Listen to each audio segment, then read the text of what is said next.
Hey guys, how's it going? This is Brother Jackson. I'm not on the screen, so you don't have to look at my face. Lucky for you.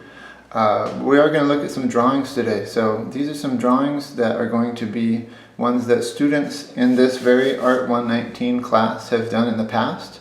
I want to show you examples of the quality of work I'm looking for from you and talk about the importance of doing your best work. So, number one, of course, most of you guys want to get a good grade in this class. Number two, you guys want to learn skills and techniques to get better at drawing, obviously.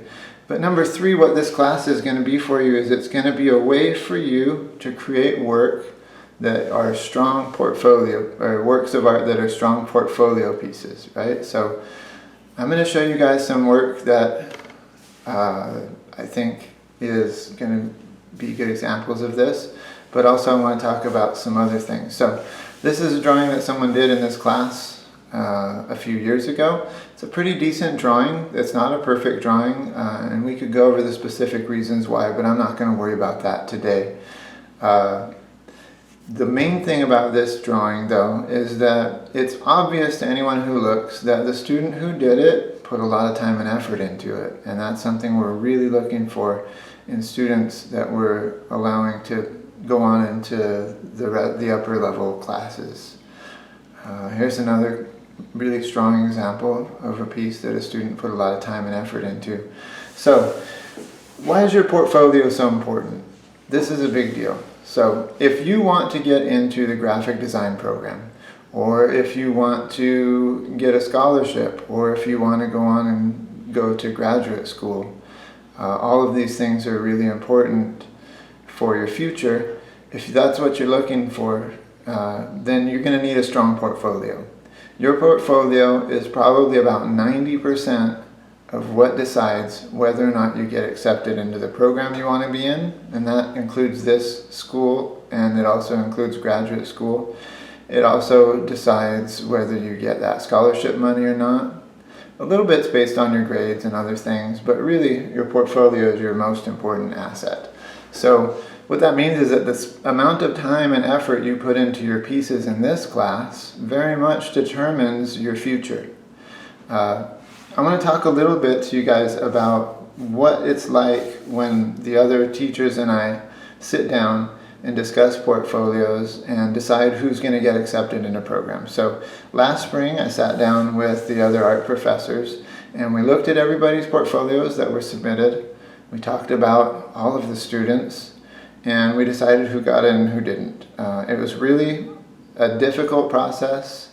These were all students that we know and like, and it took around 3 hours, which, you know, it's not a fun thing to sit down for 3 hours and look at pictures of people's work and talk about how they were as students.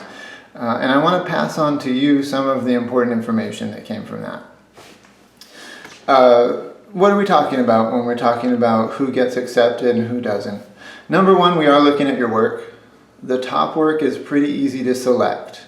The very best 10 to 15 students, it's usually pretty clear, but then that middle ground, that's where it starts to get tricky. And the things that we're doing is we're looking at portfolio work, and we're also talking about how you were as a student. Were you respectful? Did you come to class regularly? Did you take feedback and advice well? Or sometimes, every now and then we'll have a student who's a little bit combative. They're argumentative. They don't listen. These are all things that could have an effect on whether or not you get accepted or rejected from that program. And the reason why is because there's probably about 20 other students who'd like to get in, and if your work is about equal, but someone else worked harder than you, then probably they're going to be a better candidate for that program. Okay, so let's talk about this piece in specific. So we looked at this one. Let's talk about this one here. Really strong center of interest, strong attention to detail. It's really clear when we look at this piece that the student put a lot of time and effort into it. Here's another piece. So this was done by a student who actually wasn't very good at drawing. But this student did work really hard, and it shows in the piece, right? So we can see this value work down at the bottom. We can see the overall sense of composition is strong. It's well balanced. We've got a nice sense of rhythm. We've got this movement that's radiating from that center. You can also tell, if you look at the figures, that this artist isn't real familiar with how to draw people. And that's actually okay. This is a work because the student put a lot of time and effort into it. And frankly, sometimes we'll look at a piece like this, and even though it's not the best one in there, sometimes this, coupled with other work, can convince us that the student will do well in a program. Here's another drawing. The student put a lot of time and effort into it. See how these feathers are on the bird? She didn't know how to do that originally, and she really struggled, but we figured it out, and the piece came out really powerfully.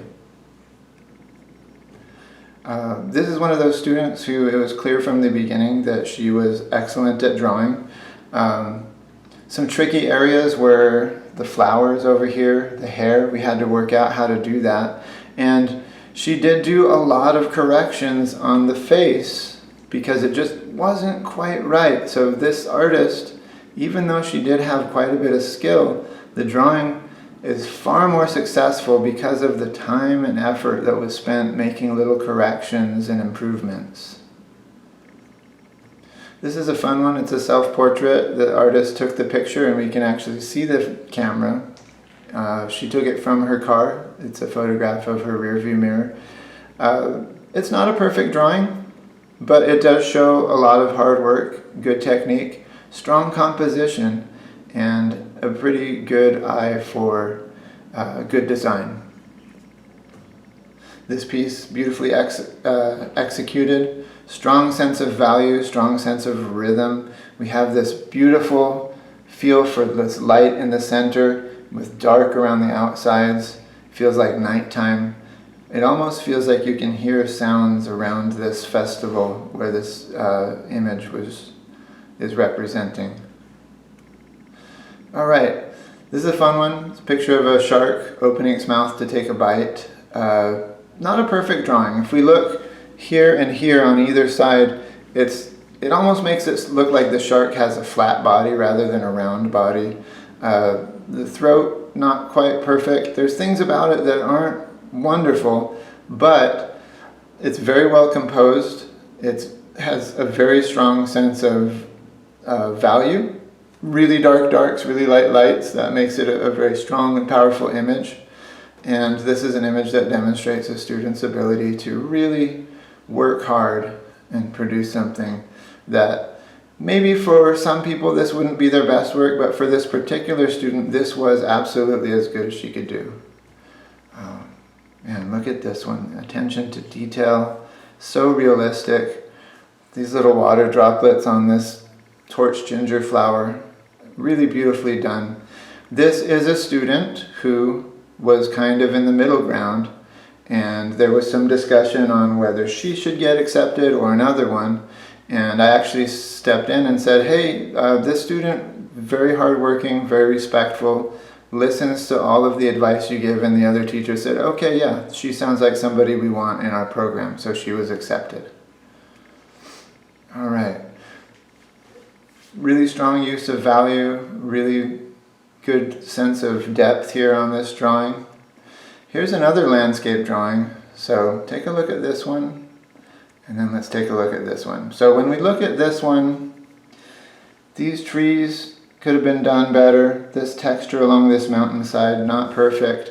There's a lot of things about this drawing that could be done better. And the main problem with this drawing is that the photograph that she used came from her phone, and it wasn't the best picture. This one's nice. It has a nice sense of rhythm, right? There's a repetition between the shape of this and this. We have a nice sense of depth, which is done through the use of atmospheric perspective, which we're going to learn about later. And this piece is also really strong, good sense of three-dimensionality, really good use of dark and light value, nice sense of rhythm, and that sense of perspective of those train tracks trailing off into the distance. One last one. This piece really shows the student's ability to work hard. She made a lot of corrections. The face looks really good. Take a look at the fingers though. As you look at those fingers, they don't look quite right, and that's okay. It doesn't have to be perfect. There's room for improvement. This is an example of work that is produced by someone who's still got some room to grow, but clearly has demonstrated skill, a willingness to work really hard, and the ability to listen to feedback and to improve. And that's really what I'm looking for with you guys and with your pieces. So I'm going to try to steer you and direct you and help you to do the best work that you possibly can. And what I need from you is to really focus on producing excellent work so that you can have great portfolios, and that will enable you to get into the program of your choice, and it will enable you to hopefully in the future get the job that you hope to do so that you can support yourself and your families and live a happy and productive life. So really, this class is about skills. It's about learning how to draw what you see, but it's also about finding, gaining the ability to build a better future. All right, do your best work. I'm looking forward to seeing the work that you guys do. I'll talk to you guys later.